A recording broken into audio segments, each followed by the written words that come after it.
Alright, hey guys, it's Kurushi Drive again, and today we're just going to discuss my Ninja Lockdown deck. So, this deck I used about 2 years ago. This is one of my favorite decks again, and of course all the decks I'm showing you are my favorite really, because they're just so much fun. You can have fun with the game of Yu-Gi-Oh! And not have to worry too much about the fast-paced nature of the modern decks. So, anyway, in this case, we're just gonna show my Ninja Lockdown. You can call it anti-meta if you want, but the point is, the main cards are Dark Simorgh, which is 2700 attack, level 7, Wing Beast type, and we're focusing on.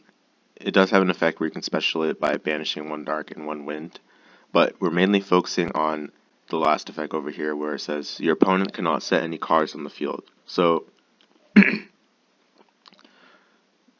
how are we gonna get this card out is the main reason, is the main question for this deck. And well, we're gonna use ninjas. Ninjas are the perfect cards to bring that out because they have some cards called ninjutsu art cards, and basically these cards are trap cards, continuous traps, where you can tribute one ninja monster and basically get a bigger level. You can get a bigger monster using the ninja monster.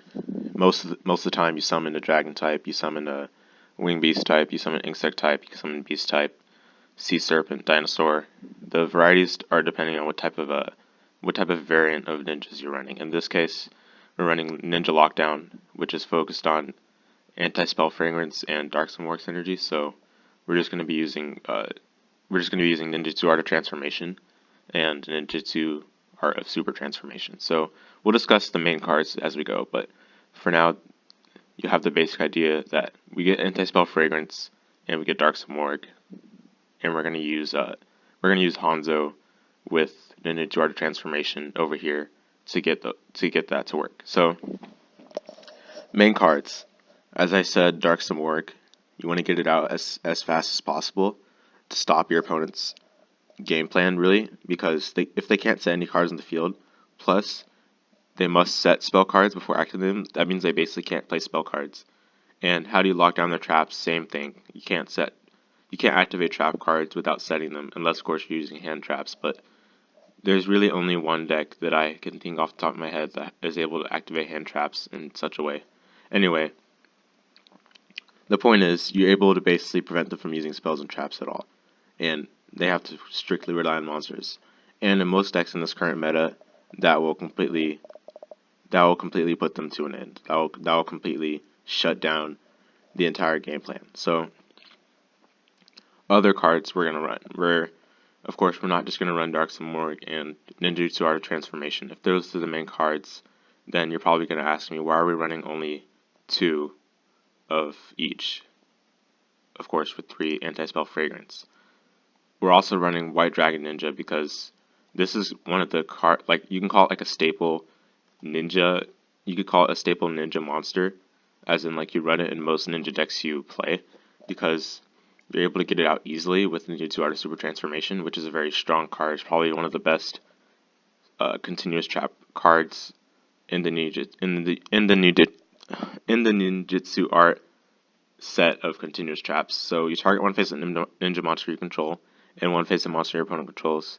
Send them to the graveyard. Special summon one dragon type dinosaur sea serpent whose level equals the sum of the levels of your monster and your opponent's monster. And then when this leaves the field, banish that monster. But the point is that you can target one face of monster your opponent controls and send it to the graveyard. That counters a lot of other decks because I know of many cards that say can't be destroyed by battle or by card effects, or cannot be targeted by card effects, etc. But at least Ninjutsu Art of Super Transformation can mostly work around that, where you can get rid of their boss monster or their strong monster easily using Ninjutsu Art of Super Transformation, and for free, you have White Dragon Ninja, which will guarantee your protection of your spell and traps for the rest of the game. And that will allow you to pull off the Dark Simorgh plus Anti-Spell Fragrance combo. And then, of course, 3 Hanzo, because Hanzo is your main search card. This is how you get out Ninjutsu Art of Transformation and Ninjutsu Art of Super Transformation really easily. Plus, if you happen to special summon it or flip summon it, then you can still add another ninja from your deck to your hand. And most of the time I go for Shingetsu with that effect, but you won't be using that effect as often as you will be getting, you will be using its effect to get Ninjutsu art cards.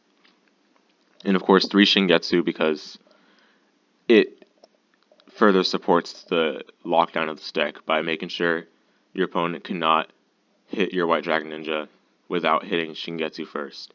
And if they do hit Shingetsu, then you can add a ninja to your hand. You can add another Shingetsu if you want. Actually, no, you cannot add another Shingetsu. I'm pretty sure, yeah. It says except Twilight Ninja Shingetsu. So you use it to add Hanzo or Upstart Golden Ninja, and you can use either of those to get another Shingetsu if you need to. But Shingetsu is mainly to support the lockdown and prevent your opponent from targeting what they want, and instead having to eliminate Shingetsu first before they continue with their plans. And most of the time that further expends their resources. And also, just, I want to say this right now, when you run Shingetsu with Safe Zone, then it becomes a very hard to thwart combo because Shingetsu effect, they cannot target anything else, basically, except Shingetsu. But then Safe Zone, it cannot be targeted or destroyed by opponent card effects and cannot be destroyed by battle. Very strong synergy right there. Increases the lockdown. Very good, very nice. Upstart Golden Ninja, just in case you need to special Hanzo to add Shingetsu, or maybe you want Shingetsu immediately, so you go for Shingetsu using Upstart's effect, but only 2 of these because really, the more traps you send from your hand to the graveyard, the more of those traps you won't be able to use, of course.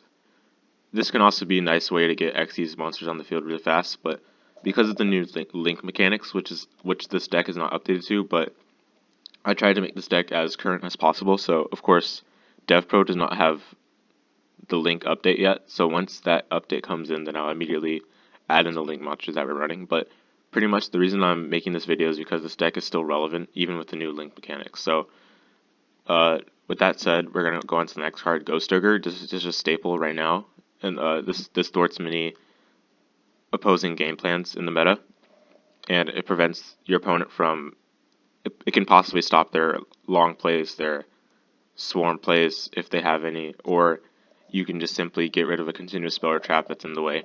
Now just keep in mind, if you use Ghost Ogre on a spell that they activate, it will not negate it, so that spell will still resolve, it will still trigger. So just bear that in mind when you're trying to destroy a spell or a trap card that's not continuous, or you're trying to destroy a monster that, yeah, I mean, for the same reason. Staples, Raigeki, Rhoda, we're running Rhoda just to get Hanzo quicker, and once you get Hanzo, you're able to get Ninja Super Transformation to go for Dark Simorgh, or you're able to go for Super Transformation to get White Dragon Ninja. Sacred Sword is 7 stars, so Sacred Sword we run just because we have 5 level 7s in this deck, and sometimes level 7 is a dead draw, and you don't want that in your hand sometimes, but then when you have Sacred Swords somewhere nearby, then you're able to banish that level 7 dead draw and then draw 2. Most of the time you'll be banishing from your hand, not face up from your field, but that's kind of self-explanatory. Twin Twister is a staple, so you should run 2. Bottomless is also a staple, and also Floodgate, so we're not going to go over those. Trap Tricks, Trapple Nightmare. I run because we are running one Trap Tricks Xyz monster, Trap Tricks Rafflesia, and the main reason I do this is to make sure you don't draw, like you don't draw into the cards that you don't necessarily need. So if you happen to summon Trap Tricks Rafflesia, and then you're able to use its effect on Trap Tricks Trapple Nightmare, then at least you'll have one card out of your deck that you don't really need as much as you need Dark Simorgh or Anti-Spell Fragrance. Rustmiss, Armor Ninjutsu Art of Rustmiss. So we're running this only because sometimes you won't be able to get Dark Simorgh fast enough, or sometimes Dark Simorgh simply won't be relevant enough because they're running so many monsters. So at least if you have the attack of their beaters, then you'll be able to survive much better. Now, of course, you need a ninja monster on your field to use it. So if this becomes of dead use, then use Upstart's Ninja on this, so you can discard this and get a Shingetsu or a Hanzo that you really need. Safe Zone, really good card with the ninjas. This card has really been canon for the ninja archetype, so you should just run this for the sake of continuing on the canon. Anti-Spell Fragrance, beautiful card. It's a very important card for this lockdown variant. It prevents your opponent from activating spell cards without setting them first. And of course with Dark Simorgh, this prevents them from activating spell cards at all. And just keep in mind, this affects you too. So if you're trying to go for like Twin Twister, for example, your next turn after activating Anti-Spell Fragrance, just keep in mind you have to set Twin Twister also first, and then you have to activate the next turn. And the same applies for all the other spell cards in this deck: Raigeki, Rhoda, Sacred Sword, and etc. Armor Ninjutsu out of freezing. So we run 2 just in case you need to negate, and in the battle phase, maybe you need to go back to your turn really quickly, so you can go for like a Raigeki play, or you just want to get back to your turn because you want to keep controlling the tempo of this game. But otherwise, yeah, we're running this card just as a safety. You don't really need Armor Ninjutsu Art or freezing for the actual core lockdown of this deck, but we're running it as a safety net. And then, of course, we already explained the transformation card. So Super Transformation is a very strong card for, again, controlling the game. And Transformation we just use to get Dark Simorgh. And then one warning, because it's a staple. And speaking of staples, we're not running Strike here because you genuinely don't need it. Because of cards like Transformation and Floodgate Trap Hole and Traptrix Trap Hole Nightmare, you don't really need Strike as much. And also that extra 3,000 life points that you'd use by running 2 Strike is not something you want to have in your. You don't want to have that disadvantage, especially when you're playing an anti-meta deck where it's focused on waiting for your opponent to do things, because it's very dangerous, it's very risky. Extra deck, so we're running Black Rose because we have Ghost Ogre, and Ghost Ogre is a tuner. So if the situation comes where you can sync for Black Rose and nuke the field, then go for that. Otherwise, we don't really use it that much. In fact, most of the cards in this extra deck we don't really use that much, since we don't really need them. But having an extra deck is still pretty important. So I took the time to make one for this deck because I want to update this with links as soon as I can. Anyway, Red Eyes Flare Metal Dragon. It's a pretty staple Xyz monster now. It's not necessarily the best card, of course, because we're not running Red Eyes monsters, but it's still a rank 7 with 2800 attack, so it can be a beater if you need it to be. Otherwise, just another rank 7 to add to this deck, so mainly fill. And as you can see, we have 14 cards in the extra deck because I haven't finished it, once again. Master of Blades is actually a good card. It's useful. And it especially works well with, especially works well with when your opponent like uses Twin Twisters on like Anti-Spell Fragrance or another like Safe Zone, for example. Also, if they use it on those things, then you can just negate, destroy, and then destroy another card. And plus, because it's rank 7, you're able to get it out easily if you need to, using White Dragon Ninja and Dark Simorgh, or just White Dragon Ninja by itself. Dracosac, a very good card.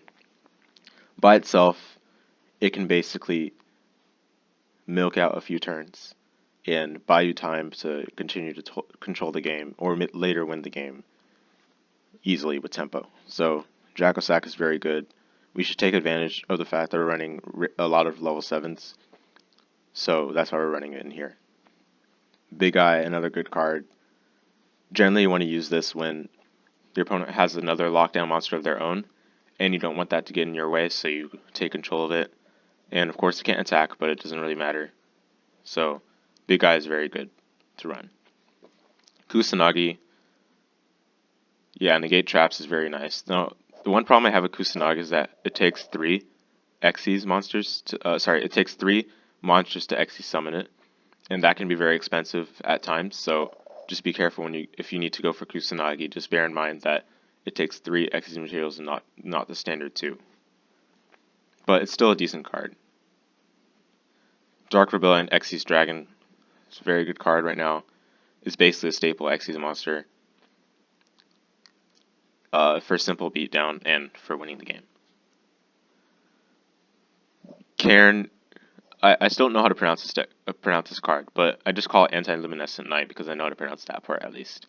Anyway, when its card is activated, card or effect is activated, it targets exactly one card in the field, then you can just switch it to another card. And that's actually pretty good because when you have White Dragon Ninja, you can just redirect, and they try to pop one of your spell traps, you can just redirect, or sorry, they try to pop White Dragon Ninja while you have it on the field. You can use Anti-Luminescent Knight to redirect that to one of your spells and traps, and then White Dragon Ninja's effect will proc, and it will not actually be destroyed because the spell trap charge you control cannot be destroyed by card effects. That's very nice.